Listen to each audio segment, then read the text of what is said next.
کیوں نہیں ہے؟ کیونکہ انہوں نے خود اس کے بارے میں جستجو نہیں کی۔ آپ جستجو کریں گے، آپ کوشش کریں گے، اللہ آپ کو راستہ بھی دکھا رہا ہے اور اس پر چلنے کی توفیق بھی وہ رب دے دے گا۔ اگر آپ کوشش نہیں کریں گے تو کبھی بھی وہ آپ کو توفیق نہیں دے گا۔ اب ہمیں یہاں سے پتہ چل گیا کہ قرآن کے اصل نازل کرنے کا مقصد اپنی زندگی کی اصلاح ہے۔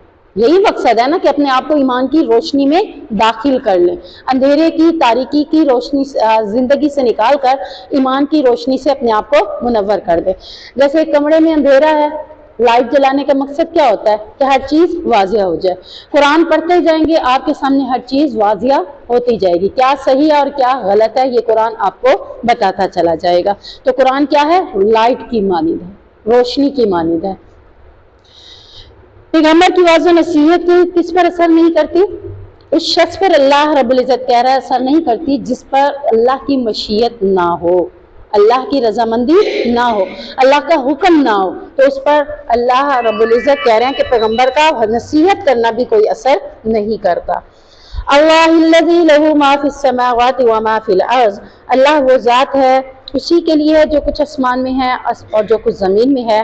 وویل للکافرین من عذاب شدید، اور کافروں کے لیے سخت عذاب کے باعث بڑی ہلاکت ہے۔ اب یہاں اللہ رب العزت نے ہمیں اس اللہ کے راستے سے مراد کیا بتا دیا؟ ایمان کا راستہ، دین اسلام ہے۔ دین اسلام کس کا راستہ ہے؟ اللہ کا راستہ ہے۔ میں کہتا ہوں نا یہ خالہ کے گھر کا راستہ ہے، یہ مامی کے گھر کا راستہ ہے۔ اگر آپ مامی کے گھر جانا چاہتے ہیں، راستہ آپ نے خالہ کے گھر کا اٹھایا ہے، چلی جائیں گی؟ کبھی بھی نہیں پہنچ سکیں گی۔ جس راستے کا انتخاب کریں گی اسی کے گھر پہنچیں گی۔ اگر اللہ کہہ رہا ہے کہ دین اسلام اللہ تک پہنچنے کا راستہ ہے تو آپ دین اسلام کو لیں گے تو اللہ تک پہنچ پائیں گے۔ اگر آپ دین اسلام کو نہیں لیتے، یہ راستہ اختیار نہیں کرتے، تو کبھی بھی آپ اللہ تک پہنچ ہی نہیں سکتے۔ تو اللہ رب العزت یہاں پہ یہی بتا رہا ہے جو کچھ آسمانوں اور زمین میں ہے وہ سب کا سب ان چیزوں کا مالک ہے، اسی کے لیے دنیا میں یعنی اس نے اس لیے دنیا میں ہلاکت و بربادی اور قیامت کے دن عذاب نار رکھا ہے ان کافروں کے لیے جو نبی کریم صلی اللہ علیہ وسلم کی دعوت کو قبول نہیں کرتے۔ اب یہ نہیں ہے کہ جو دعوت قبول نہیں کرتے انہیں ایسے ہی چھوڑ دیا، انہیں بھی اللہ بتا رہے ہیں کہ اگر آپ نے دنیا میں اللہ کے نبی کی دعوت کو قبول نہ کیا تو آپ کے لیے کیا ہے؟ عذاب نار ہے، ہلاکت و تباہی ہے، آپ کے لیے بربادی ہے، آپ اپنے لیے خود بہتر کر ہی نہیں رہے۔ جو دین اسلام پر چلے گا اس کی دنیا بھی کامیابی ہے اور آخرت بھی کامیاب ہے۔ جو دین اسلام کو چھوڑ کر کفر کی تاریکی کو اپناتا ہے، نبی کی دعوت کو قبول نہیں کرتا، نبی کی دعوت کون سی ہے؟ یہی قرآن، یہی دین اسلام۔ اگر ہم اس کو قبول نہیں کرتے، اب ہم کہیں کہ نبی تو ہمیں کوئی بھی دعوت نہیں دے رہے لیکن ہمارے پاس قرآن موجود ہے، دین اسلام موجود ہے، نبی کی سنتیں موجود ہیں، تو یہ سب کچھ ہوتے ہوئے اگر ہم نے پھر بھی اس کے مطابق زندگی بسر نہیں کی، اس کو قبول نہیں کیا، تو ہم نے کیا کیا؟ کفر کی تاریکی سے نکل کر ایمان اسلام کی روشنی میں اپنے آپ کو داخل نہیں کر رہے۔ اور جب ہم نہیں کر رہے تو اللہ کہہ رہا ہے ایسے کافروں کے لیے سخت عذاب اور بلکہ باعث ہلاکت ہے، بربادی ہے، تباہی ہے۔ وہ دنیا میں بھی خوشحال یا دنیا میں بھی بہتر زندگی بسر نہیں کر سکتے اور آخرت میں بھی۔ الذین یستحبون الحیات الدنیا علی الآخرۃ، وہ جو دنیا کی زندگی کو آخرت کے مقابلے میں پسند کرتے ہیں۔ کن کا ذکر پیچھے ہو رہا ہے؟ کافر کا۔ ایسے ہی ہے نا کہ کافروں نے اللہ کے نبی کی دعوت کو قبول نہیں کیا۔ یہ پہلی صفت ہے کافر کی، کافر ہونے کی، کہ وہ کیا کرتے ہیں؟ نبی کی دعوت کو قبول نہیں کرتے۔ دوسری صفت کیا ہے؟ کہ وہ آخرت کی زندگی کے مقابلے میں دنیا کی زندگی کو ترجیح دیتے ہیں، یعنی بجائے اس کے کہ وہ آخرت کی زندگی کو بناتے، وہ دنیا کی زندگی کو بنانے میں منہمک ہے۔ میرا گھر خوبصورت ہو جائے، میرے بچے اعلیٰ تعلیم لے لیں، میرے گھر کا بیٹھک خوبصورت ہو جائے، پردے خوبصورت ہو جائیں، دیواریں ہو جائیں، اس کی نظر کس پہ ہے؟ اپنی دنیا کی زندگی کو بہترین بنانا۔ آخرت کی زندگی کے بارے میں اس نے کبھی سوچا ہی نہیں ہے کہ میری آخرت کی زندگی بہترین بن رہی ہے، کیا میں نے نمازیں پڑھ کے اپنی آخرت کے لیے بہتری کی ہے، کیا میں نے روزہ صدقہ خیرات کر کے اللہ کے لیے اپنی آخرت کی زندگی کو بہتر بنانے کی کوشش کی ہے۔ دنیا کی زندگی بہتر کیسے بنتی ہے؟ میں خود کو خوبصورت بنا لوں، خود کے کپڑے بنا لوں، گھر کو خوبصورت بنا لوں، بینک بیلنس بنا لوں، گاڑیاں لے لوں، ساری دنیا کی چیزیں لے کر میں اپنی دنیا کی زندگی کو بہترین بنا سکتی ہوں۔ اور آخرت کی زندگی کو بہتر بنانے کے لیے آپ کے لیے کیا ہے؟ سبحان اللہ، ہم نے پڑھا تھا نا، تسبیح، تحمید، تہلیل اور تکبیر، یہ سب چیزیں ہمارے لیے کیا ہیں؟ آخرت کی زندگی کو بہتر بنانے کے لیے یہ چیزیں ہونا ہمارے لیے ضروری ہیں۔ تو ہم کوشش یہ کریں کہ نماز، روزہ، صدقہ، زکوٰۃ، جتنے بھی دین کے اسلام کے احکامات ہیں ان کو پورا کرنے کی کوشش کریں تاکہ ہماری آخرت کی زندگی بہتر ہو جائے۔ اب جو آخرت کی زندگی کو بہتر بنانا چاہتا ہے وہ یہ نیکیاں کرنے کی کوشش کرے گا، اور جو دنیا کی زندگی بہتر بنانا چاہتا ہے اس کی نظر صرف دنیا پر ہوگی، میرا آج اچھا گزر جائے، کل کی کل دیکھی جائے گی، کل آ گیا میرا آج اچھا گزر، آخرت کی آخرت میں دیکھی جائے گی۔ تو یہ کون سے لوگ ہیں جو دنیا کی زندگی کو آخرت کے مقابلے میں ترجیح دیتے ہیں، اور یہ کافروں کی صفت ہے۔ اگر ہم بھی یہ صفت مسلمان ہوتے ہوئے اپنا لیں تو ہمارا شمار کن میں ہوگا؟ پھر کافروں میں ہو جائے گا۔ تیسری صفت بتائی جا رہی ہے کہ ان کی کیا ہے؟ وَيَصُدُّونَ عَن سَبِيلِ اللَّهِ، اور وہ اللہ کی راہ سے روکتے ہیں، یعنی اللہ کے بندوں کو راہ حق پر چلنے سے روکتے ہیں اور کہتے ہیں یہ صحیح راستہ نہیں ہے، یا چاہتے ہیں کہ یہ لوگ اسلام سے دور ہو جائیں، یا اللہ کا دین ان کی خواہش نفس کے مطابق ہو جائے۔ یعنی ان کی اصل کوشش یہی ہے کہ نہ تو ہم نے اسلام کو قبول کیا اور جنہوں نے کیا ہوا ہے ان کو بھی اس راستے سے ہٹائیں۔ اللہ تو یہاں کافروں کی صفت بتا رہا ہے۔ اگر ہم معاشرے میں نظر دراتے ہیں یہ صفتیں ہم مسلمانوں میں بھی پائی جاتی ہیں۔ پہلی صفت کیا ہے؟ نبی کی دعوت کو قبول نہیں کر رہا، میری جو مرضی آئے گی میں وہی کروں گی، تو اس کا مطلب کیا ہے؟ میں نے نبی کی دعوت کو قبول نہیں کیا۔ دوسری کیا ہے کہ وہ دنیا کی زندگی کو ترجیح دیتے ہیں، آخرت کی زندگی کو ترجیح نہیں ہے، نمازیں نہیں ہیں پوری، ذکر و اذکار نہیں ہے، کوئی توجہ نہیں ہے کہ آج کا دن میرا بغیر عبادت کے گزر گیا، بغیر قرآن پڑھے گزر گیا، کوئی فکر ہی نہیں ہوتی انہیں آج ہم نے قرآن ہی نہیں پڑھا۔